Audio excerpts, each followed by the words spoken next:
Foodtruckr School is now in session. This is episode 24. Boom.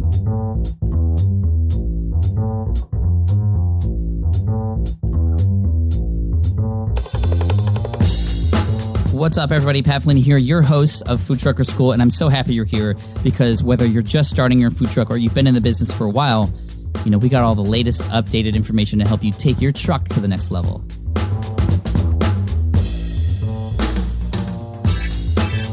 Today, I'm happy to welcome Malcolm Bedell from Wich Please, a mobile sandwich truck in Rockland, Maine that has yet to be built because it is currently in the middle of its Kickstarter campaign. That's right, Malcolm is using Kickstarter to help fund and validate the idea for his truck. We're going to talk about everything that he's done to get to this point. He's currently, at the time of this recording, up to $18,000 into his campaign, trying to reach 25. What's been going right? What's been going wrong? How we got into this anyway? All the tips and tricks for those of you starting your truck or who want to get funding on Kickstarter. This is for you. So here is Malcolm Bedell. All right, food truckers, I'm so happy to welcome Malcolm Bedell of Wich Please, a truck that is currently in the fundraising phase on Kickstarter, actually. And we're going to talk all about Kickstarter and his background and how Malcolm kind of came from the cubicle now to the food truck world. And so a lot of exciting things. Malcolm, thank you for joining us today on Foodtruckr School. Oh, thank you, Pat. I appreciate it. So before we get into Kickstarter, and you know, I can see you right now. I'm actually opened on Kickstarter on your campaign, and we'll tell everybody how to get there and how to donate if they'd like, or pledge, excuse me. But tell us kind of what you were doing before you started and had this idea to start a food truck. Sure. I have been writing a food blog for about almost 5 years now. And through that food blog and kind of investigating, you know, why I like the things I like, and why certain things are inherently better than others. I started competing, in little food contests around the country and did pretty well.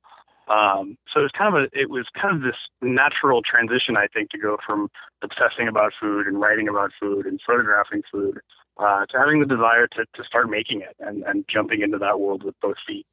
So that's really kind of the condensed version of how I got here. Yeah, no, thank you for that. Can you give us the URL for the food blog? I think that's something everybody would be interested in. Sure. The blog is fromaway.com. It's I don't need to spell that for you. No, from OA.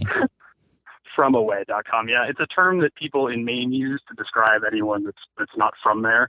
And though I grew up in Maine, we had been away for a long time, and so we were kind of trying to recapture the term and make it our own. Love it. I love it. And then tell us about these food contests. This sounds really interesting. How can somebody perhaps get involved with those? Well, everyone that is running a food blog, sooner or later, they could start using it to try and make some money. And you can do that a couple of different ways. You can do it through banner ads, which is a torturous process that, you know, pays you pennies. You can do it through sponsored posts, which, you know, you can get some mileage out of, but it's very hit or miss.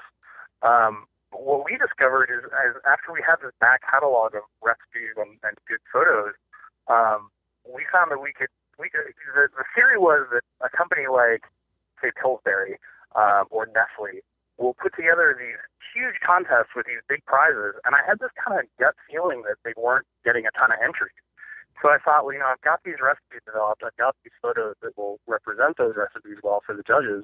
Why not just start entering them? So I had some good luck there, won a couple of first prizes just in like recipe submission contests. Nice. And then started also doing some competing live. I was involved in the lamb cook-off in Boston where I placed second. And then last year and this year I've also competed in the World Food Championships, which I'm actually gearing up to do tomorrow. Nice. And those are in Vegas, correct? Yeah, they're in Vegas. I'm driving around Vegas right now on a fool's errand to try and find some quail eggs. So, nice. Wish me luck. Nice. Yeah. Well, we won't take too much of your time so you can get back to that. And best of luck to you in the competition. And we'll definitely update the show notes to share with everyone how you do. But okay, you're going to start a food truck, or you're hoping to start a food truck in Rockland, Maine, which is your hometown, and serve that community, which I think is really cool. And to help you create this truck and build it, you're doing a Kickstarter campaign. Why did you choose Kickstarter to help fund this truck? Well, I think you have a couple of choices. You can go the traditional route through a bank. You can try and have traditional investors who will either want a piece of the truck or an outrageous interest rate on your loan, or you can go to crowdfunding. And for me, the most appealing thing about crowdfunding was, look, if I were to go into a bank in my little town in Maine and say, oh, hi, I'm a food blogger, and now I think I'd like to make sandwiches, and I don't have any assets, and I don't have any kitchen experience, the bank is going to laugh me out the door. They're going to say, no, that's a terrible idea. You should go get a job and do something else. But with crowdfunding, you have this real opportunity to float your idea in front of the community that you will be serving. And if it's a bad idea, your community won't support you. And it's to me a much more attractive kind of on the ground way to gauge interest. And we've seen so far, I think we're up to 243 backers. So to me, that's 243 votes for this idea. And you just don't get that kind of feedback from a bank. Right. You're absolutely right. You're sort of validating that idea and also building a fan base before your business is even built, which I think is really, really smart. And I love your Kickstarter page. I love the images, the video. I mean, especially the images of the food. I mean, oh my gosh, that's great. I totally encourage everybody to go and check it out. We'll have links in the show notes. Can you tell us all a quick and easy way to get there, perhaps? Sure. We've actually set up a redirect. If you go to wichplease.me, that's W-I-C-H, please.me, that will redirect you to the Kickstarter campaign. That's kind of the easiest way to talk about it. All right, wichplease.me. Now, what's been working well for you in terms of Kickstarter and getting more backers? Because I know, and I'm big on Kickstarter, I've backed a lot of projects, and some of them don't actually go through. And for those of you who don't know how Kickstarter works, you set a goal as somebody who's trying to raise money, and if you don't reach that goal, you don't get any of the money that's been pledged. So it's really important to get to that goal level, and you have a $25,000 goal, and so far you're at 17,626 with 8 days left. So we're at the home stretch, and I'm feeling like it's going to be really close. I'm hoping so. I'm very cautiously optimistic about it. It's surprising to me that there aren't more food truck campaigns on Kickstarter, because, as you say, it's an amazing way to not only build your customer base before you launch, but you end up with often hundreds of people that feel personally invested in your business. And I think those translate into being the most loyal customers you could ever hope for. And that's before you've served one thing. So yeah, I'm surprised there's not more on there. I mean, I think we're, even at only 70% funded, I think we're like either the 12th or 13th most funded food truck campaign on Kickstarter of all time, which is amazing. I think if we reach our funding goal, we'll be in the top 10. So it's not a concept that's burned out yet. I would say anyone that is looking at starting a truck should definitely look at that as a potential way to finance it. Very cool. And congratulations on the success of it so far. And again, we're going to hope it goes to 25,000 and do what we can here to help you. Can you tell us some tips for our people who are, okay, Kickstarter is cool. I'm thinking about opening a truck and this is a great way to validate my idea. What are some things people should look out for if they're going to do a Kickstarter campaign to make it a success? And I would say that yours is a success at this point, even though you have 8 days to go and you're not quite there yet. I mean, you've got 17 grand that you didn't have before you started. Right. It suddenly becomes money. When you first start the campaign, you're like, well, here's this astronomical sum of money that is more than I've ever seen stacked up in one place ever. And it seems all very hypothetical.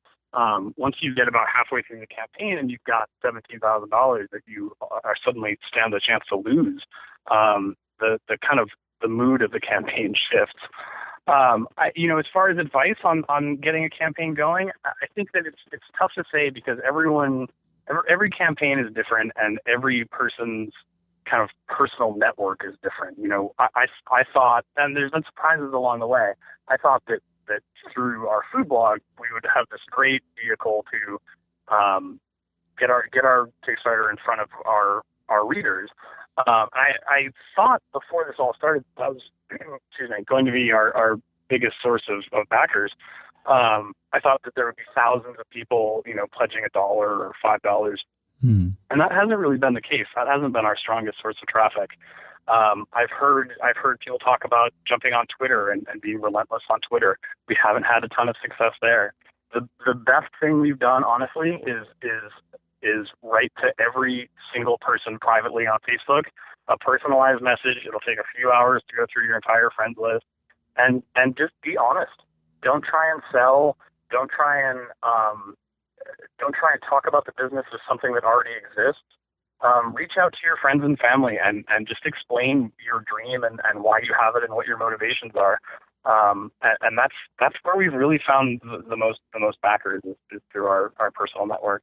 Yeah, I think that's a very, very smart idea, and something that a lot of people forget about is just how much their friends and family might be willing to help out as well. Absolutely. And not just help out monetarily. Maybe they don't help out monetarily. Maybe they help by sharing and at least, spreading the word for you.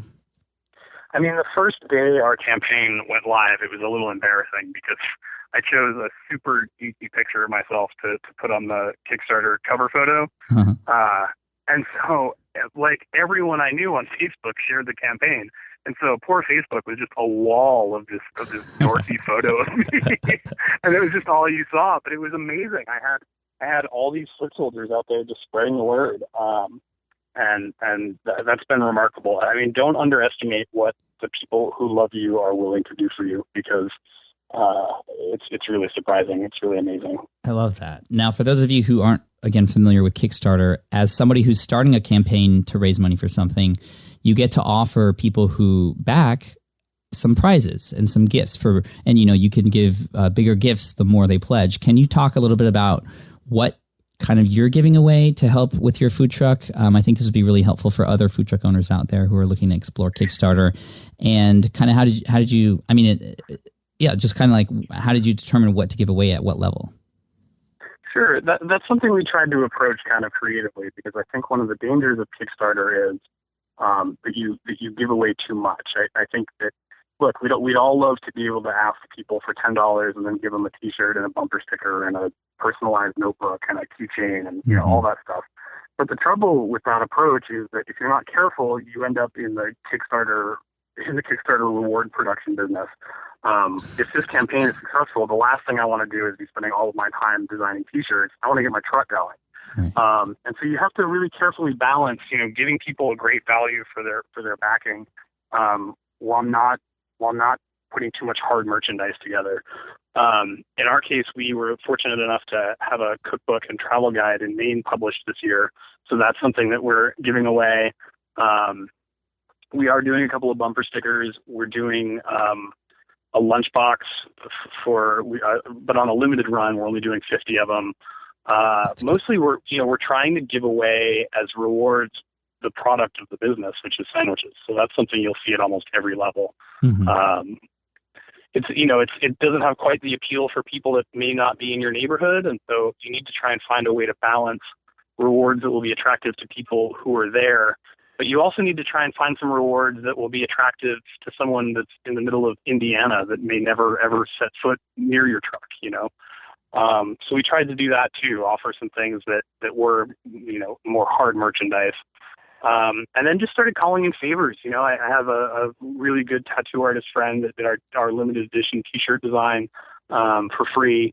If you really examine your personal network, you'll find a ton of talent and a ton of people that are willing to contribute.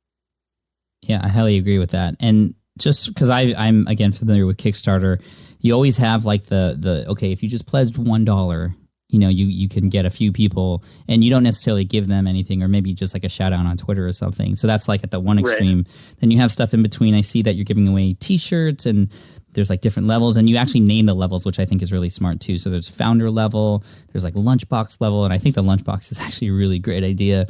I see inventors level, bar crawlers level, cube warrior level, and then you get all the way to the bottom here, and for $10,000, you could get the Godfather level. And I love the name of that, but I think every campaign who has been successful has had this like incredibly high priced pledge. And it actually surprises me. And although you have zero backers for that right now, sometimes people bite on those. And I think it's really smart to do that. I think you need to have a Godfather level or a player level or a baller level, or you choose your lingo. Yeah. But no, I think first of all, you never know. Right. We had one of our backers is a Maine state senator. That's someone that gave us more money than we ever would have expected.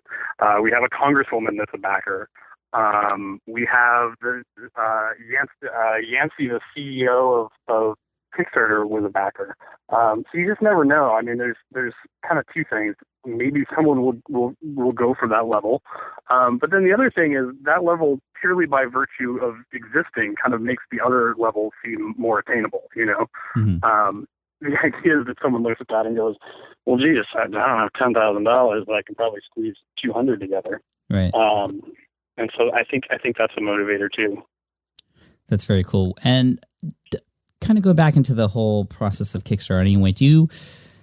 I think this is scary for some people. So, you put your idea out there and you share it with the world, and that's not always an easy thing to do. What were some of the feelings you had when you first created this campaign that perhaps other people who are thinking about doing it can relate to, and how might you get over those fears that will come with, trying something new like this? Sure. I mean, I'd invite anyone that checks out the campaign to take a minute and go and look at the first update, which I wrote after the first day that the campaign was live. And,